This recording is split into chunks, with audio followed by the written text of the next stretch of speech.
आजकल तुम इतना दुखी क्यों रहती हो, क्या बात है? नहीं नहीं प्रेमलता, कुछ नहीं बात है, मैं ऐसे ही बैठी हुई थी।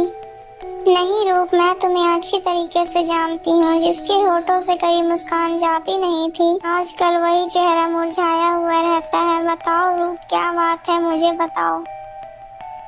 फिर वह परी अपनी सारी कहानी प्रेमलता को बताती है।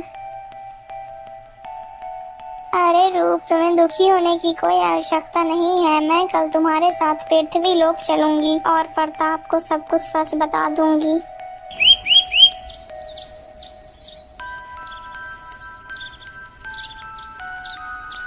अगले ही दिन दोनों परियां पृथ्वी लोक पर जाती हैं।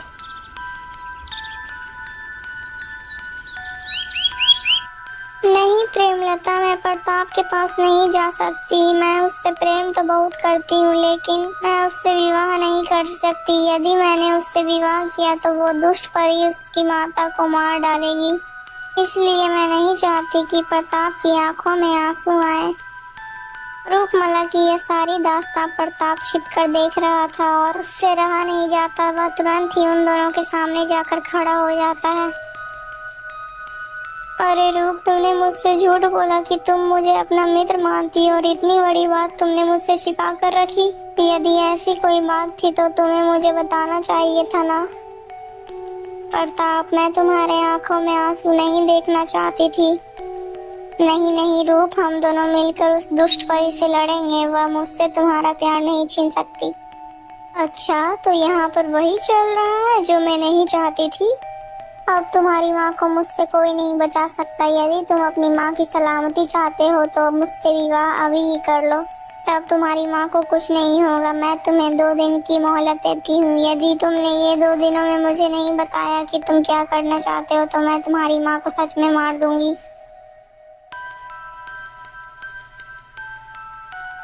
इस दुष्ट परी को तो सबक सिखाना ही पड़ेगा। चलो तुम दोनों मेरे साथ, हम तीनों एक बूढ़ी परी के पास चलते हैं। वह हमें इस दुष्ट परी से निपटने का रास्ता जरूर बताएंगी।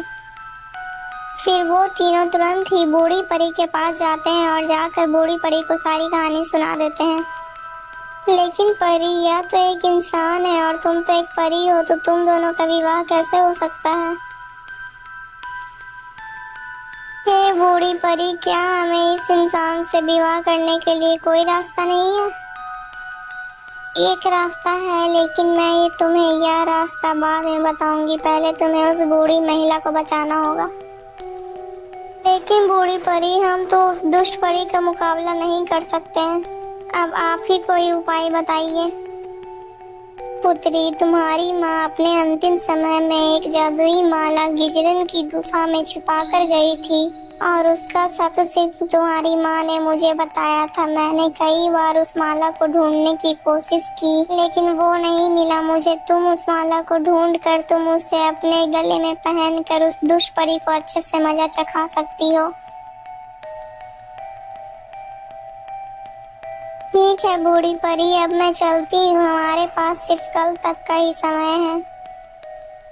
तीनों ही जल्दी से उस गुफा के पास जाते हैं।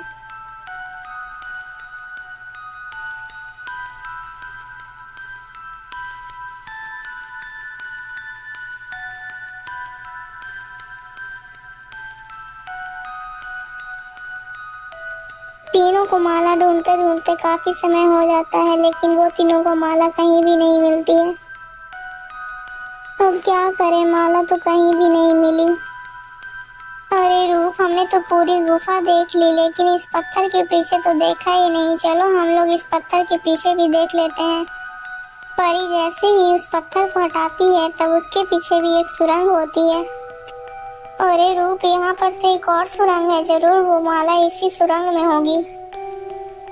इतना कहकर तीनों सुरंग में घुस जाते हैं। अरे रूप, उधर देखो, वहाँ पर एक चमकदार वस्तु है। मुझे लगता है वही दीपमाला है। चलो उसके पास चलते हैं।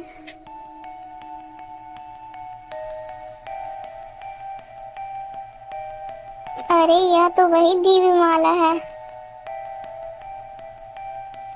रूप जल्दी से उठाकर उस दीपमाला को पहन लेती है। वह दीपमाला पहनते ही रूप के अंदर अद्भुत शक्तियाँ आ जाती हैं। अरे प्रताप, मुझे यह अद्भुत माला पहनने पर मुझे अपने अंदर अद्भुत शक्तियों का महसूस हो रहा है। हाँ रूप, हमें उस दुष्ट परी के पास जाना चाहिए। इतना सोचकर वो तीनों उस दुष्ट परी के पास जाते हैं।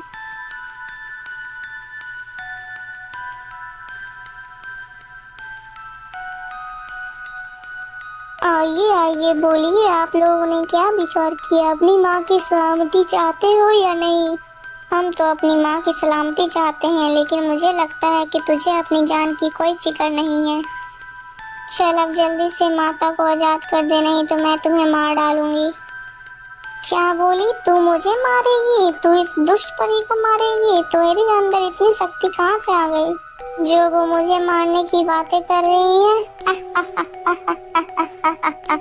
ये ले, अब मेरे प्रहार से पहले बच। दुष्ट परी रूप के माला पे प्रहार करती है, लेकिन रूप का उसके ऊपर कोई असर नहीं होता है। दुष्ट परी, तुमने तो अपनी शक्ति दिखा दी, अब मेरा प्रहार देख। फिर रूप माला अपना प्रहार उस दुष्ट परी पे करती है। दुष्ट परी तुरंत ही एक चूहिया बन जाती है। ये क्या हुआ? मैं तो एक चूहिया बन गई। अब बता दुष्ट परी, मैं तुम्हें क्या जान से मार दूं?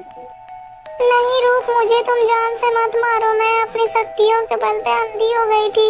मुझे माफ कर दो, मैं अब से कोई भी गलत कार्य नहीं करूंगी। मैं तुम्हें वचन देती हूँ। फिर रूप माला उस दुष्ट परी को सही कर देती है।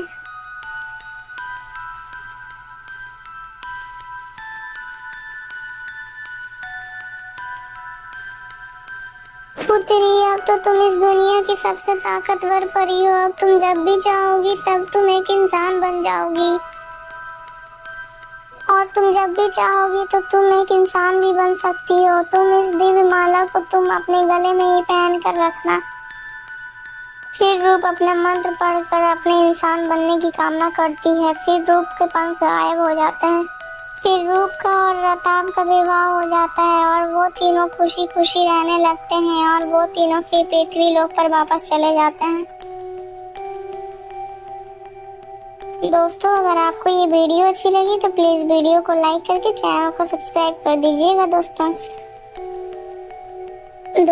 इस वीडियो का पार्ट 1 और पार्ट 2 हमारे चैनल में है। आकर आप लोग इसका पार्ट 1 और पार्ट 2 जरूर देखिएगा, और ऐसी और कहानी देखने के लिए हमारे चैनल के साथ जुड़े रहिएगा दोस्तों। और हमें इस कहानी से यह शिक्षा मिलती है कि हमें हमेशा ईमानदारी ही करनी चाहिए और हमें सूझबूझ से काम लेना चाहिए। दोस्तों, आपको इस कहानी से क्या शिक्षा मिलती है कमेंट में जरूर बताइएगा।